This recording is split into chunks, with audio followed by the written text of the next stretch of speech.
All right, guys, AT&T just reported good news and bad news. They beat on earnings per share. They reported 63 cents per share in profit versus an estimated of 60 cents.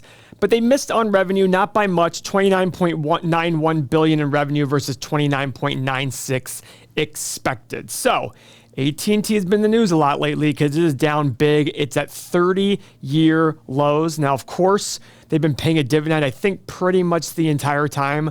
So even if you've owned it for 30 years, which I doubt many people watching the video, actually, comment below if you have had AT&T for that long. I would be very impressed. It currently pays a 7% dividend, so that's a lot of money. But here's the issue with AT&T, guys. The market cap's $105 billion.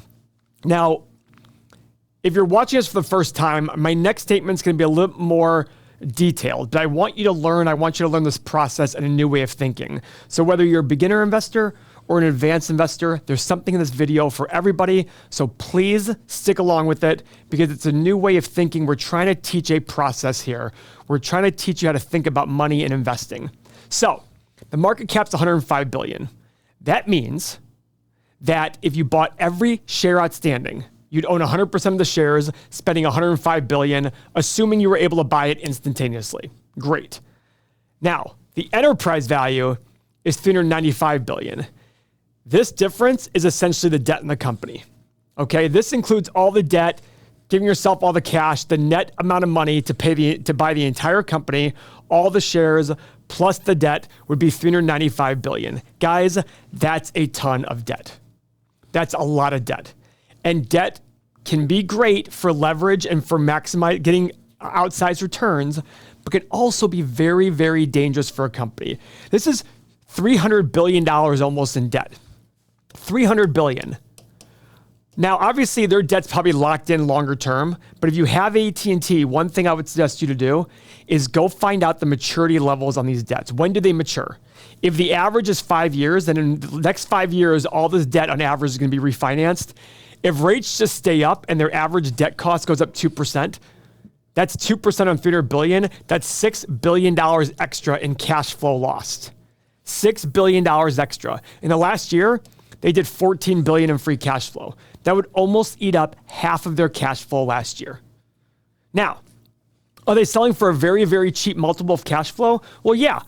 $105 billion in market cap divided by $14 billion in free cash flow in the last year equals 7.5 or so. That's pretty awesome. But again, a lot of debt here on the company that always worries me. A very bad return on invested capital. This means they do not. 4.5% is about half of the market average. This means they do a terrible job of getting a return on the money that they invest into the business.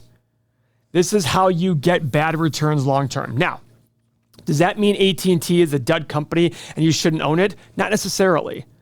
But if you want a company that you can have long-term to withstand a lot of problems and to grow its earnings, this does not help grow the earnings, and this debt increases the chance of problems down the road. So think about it this way. Let's say you're sitting at home and you and your neighbor are exactly the same, have the same job, same house, everything, except your neighbor has $10 million in debt and you have zero. Who is more likely to have financial problems? It's quite simple that way, right? That's exactly it. All the friends I know who've had financial problems, not all, usually it's attributed to debt of some sort.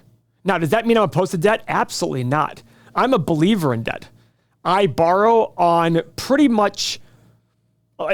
lot of things to the point where some people tell me, hey, you really borrow there, you probably shouldn't. And I just feel comfortable with it. So it's not an anti-debt view that I have. It's just a reality that there is a difference between a lot of debt and a little bit of debt, right? And most companies have some sort of debt. That's very, very common in the world of investing. In the world of proper money management. Well, I shouldn't even say proper, but the point is it is out there. But you have to be very cautious of this. Let's go to the 8 pillars here. Look how terrible this is. Ironically, usually we love it when all these are green and we're just waiting for the stock to fall. It's exactly the opposite here. Their 5-year PE is 13.3. Their 5-year price to free cash flow is 4.5. Everything else is an X. They're issuing shares.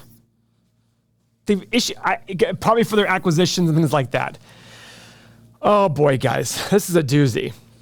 Let's see what analysts are saying. Well, analysts see basically no growth in earnings per share, and that's very apparent from the fact they have a very low return on invested capital, and they have very little revenue growth. So if you're the company, what would you be doing here? So if I'm AT&T, I see this big debt load, and I see a lot of cash flow. The problem is they're stuck to this. They're attached to this dividend because it's probably the only thing appealing for people to come out there and give them and keep owning their stock. But in reality, they should probably be paying down debt and decreasing the chance of there being financial problems down the road. I just look at this and get icky inside, just looking at how much debt's on this company. For me, when I look at this, I think to myself, what is my goal here for owning AT&T? Is it just a dividend? For those of you who love dividends, don't get sucked into something just because of a dividend. That is a dangerous path to be on, because their dividend cost them $8 billion a year. If all of a sudden their debt in the next 5 years isn't handled and the rate goes up by 2%, they're going to be spending. An extra. Basically, they cannot afford the extra increase and the dividend. I don't think this dividend is safe. That's my personal opinion. I just don't think it's a safe dividend, because with how much debt's on this company, there's going to be some sort of come to Jesus moment where they have to figure out how to pay this down. Now, I haven't done any specific, what are the assets in the company? Is there a lot of hidden value? There very well could be. But this debt level is insane. And I'm going to keep harping on this. If you've watched our videos in the past, you don't see me harping like I do about AT&T, about the debt levels, because most debt levels are pretty reasonable. This is crazy. Look at it this way. Let's go to the 8 pillars.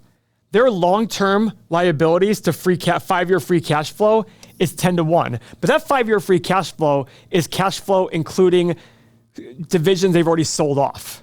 So if you take out the 5-year free cash flow of 23 and put it just to last year's free cash flow, this is much higher. 16, 17, 18 times. Just a tough one to swallow. I don't know about this one. This one really just makes me go, do I really want to own it? In full disclosure, you shouldn't listen to me. You should listen to your own process. For me, I'm just moving on. I think there's better opportunities out there, and I will sleep better at night not owning a company like AT&T, but that is my opinion. You may have a better outlook on it, and don't do something just because I do it. We're here to teach that process.